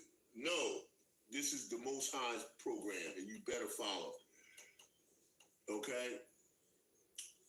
Number 22, Ezekiel 36. Therefore say unto the house of Israel, thus saith Yahawah power, I do not this for your sakes, O house of Israel, but for mine holy name's sake, which ye have profaned among the heathen, whither ye went. And I will sanctify my great name, which was profaned among the heathen, which ye have profaned in the midst of them, and the heathen shall know that I am Yahawah, saith Yahawah power, when I shall be sanctified in you before their eyes. See what I'm saying? Sacrifice. It's going to sacrifice, and they're going to see it, and the wicked jakes are going to see it. Okay? For I will take you from among the heathen and gather you out of all the countries, and I will bring you into your own land. Then I will sprinkle clean water upon you. See, he's purifying you and cleansing you, and ye shall be clean. From all your filthiness and from all your idols will I cleanse you. A new heart also will I give you, and a new spirit, and I will put within you, and I will take away the stony heart out of your flesh, and I will give you a new heart of flesh. See, I read this already, I'm telling you, but this is important. Okay? All right? And a new heart will I also give you, and a new spirit will I put within you, and I will take away the stony heart and out of your flesh, and I will give you a heart of flesh. And I will put my spirit within you and cause you to walk in my statutes, and ye shall keep my judgments and do them. See, that's regeneration. All right. Now we're going to go over to 37. So just stick with me. We're at 36, so we're going to go to 37 now. And I got 3:5 with 37. Well, I'll just start at the top because I'm right there. All right. Ezekiel chapter 37 and 1, and it reads, and the hand of Yahweh was upon me and carried me out in the spirit of Yahweh and set me down in the midst of the valley which was full of bones and caused me to pass by them round about. And behold, there were very many in the open valley, and lo, they were very dry. Well, you can clearly right now, including some of the ones who claim to be the truth, they dry as all get out. Okay. 3. And he said unto me, Son of man, can these bones live? Question. And I answered, O Yahweh power, thou knowest. Again he said unto me, prophesy upon these bones and say unto them, O ye dry bones, hear the word of Yahweh. And that's on, right? Thus saith Yahweh power unto these bones, behold, I will cause breath to enter into you, and ye shall live.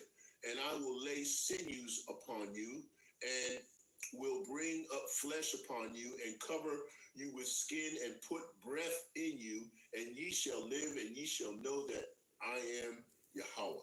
So I prophesied as I was commanded, and as I prophesied, there was a noise, and behold, a shaking, and the bones came together, bone to his bone.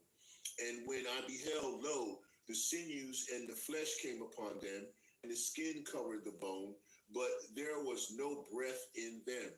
Then saith he unto me, prophesy unto the wind, and prophesy, son of man, and say to the wind, thus saith Yahweh power, come from the four winds, O breath, and breathe upon these slain, that they may live. And so I prophesied as he commanded me, and the breath came into them, and they lived and stood upon their feet, an exceeding great army. Okay? So, as we can see, the Most High has already predetermined everything he's going to do, and it's already set in motion. No one can stop it. Yahweh. And if you want to graduate, okay, to the regeneration, and you want to upgrade in a spiritual way, you've got to be able to go through, get through the consternation as the Lord puts us into and through spiritual challenges, right? In what doctrines are correctly in line with his scriptures. And you're going to have to know how to discern that process. And as you do, you're going to be able to get to that level of that vibration. And then when you deal with contention, it won't hold you back, and you won't have to go back and forth with these bug outs, because it won't be necessary, because you'll understand the refining process that you're going through in order to be able to raise to the next level. Because Yahweh pushes his prophetic agenda to both sides, okay, in order for us to understand growing, through the past and the present as far as consternation. Everybody's dealing with it. All of the moves and the motives are all involved in it, but you should be spiritually graduating towards your cleansing and your purification process. That's what you're supposed to be doing. You know, don't focus on what's going to happen to the bug outs. Yeah, you can call it out and tell them what the deal is as far as that goes. And if the elect that are the remnant hear it and they turn, because the Most High predestined them to understand it and come by your path or however way you meet them. You ain't gonna always meet everybody in the same way, in the same place. Sometimes you're gonna meet somebody that, you go to the store with somebody, you out and about with someone, you sit down having dinner. You don't know how the Most High is gonna operate. He's manifold in his way and he has no limitations.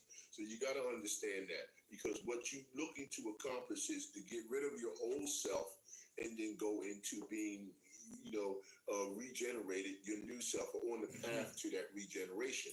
And that's what's important. And I think what we'll do is we'll go ahead and close out with Ephesians chapter 4.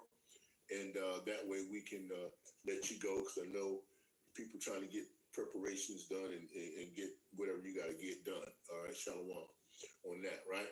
Ephesians chapter 4, and I'll come in at 22. All right.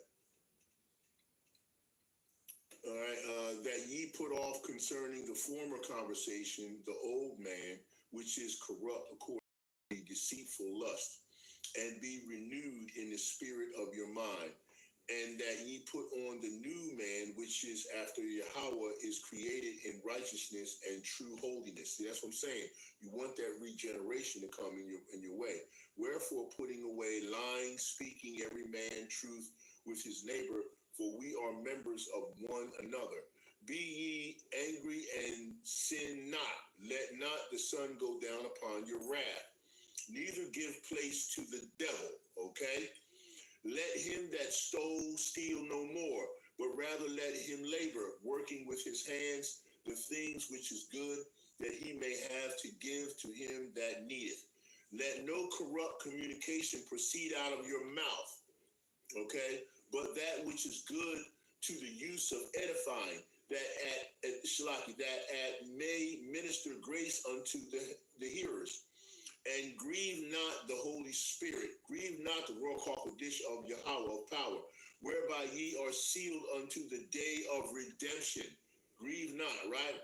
And let all bitterness and wrath and anger and clamor and evil speaking be put away from you with all malice. And be ye kind one to another, tenderhearted, forgiving one another, even as Yahawah and Hamashiach's sakes hath forgiven you.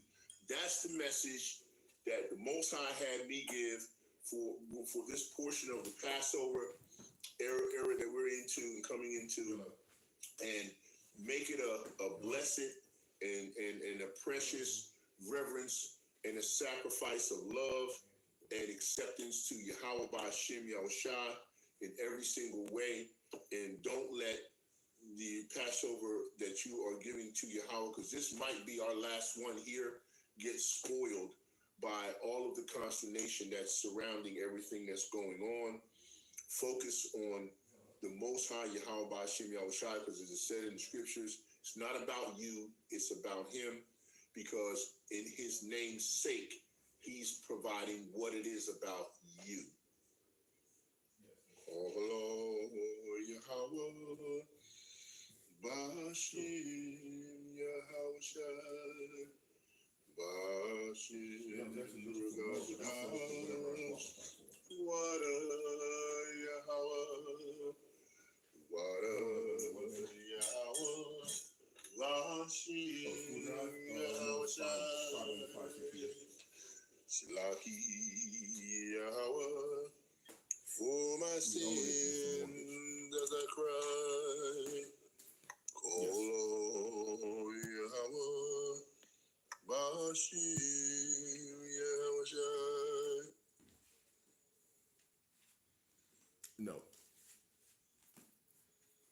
No, all those vehicles are paid for.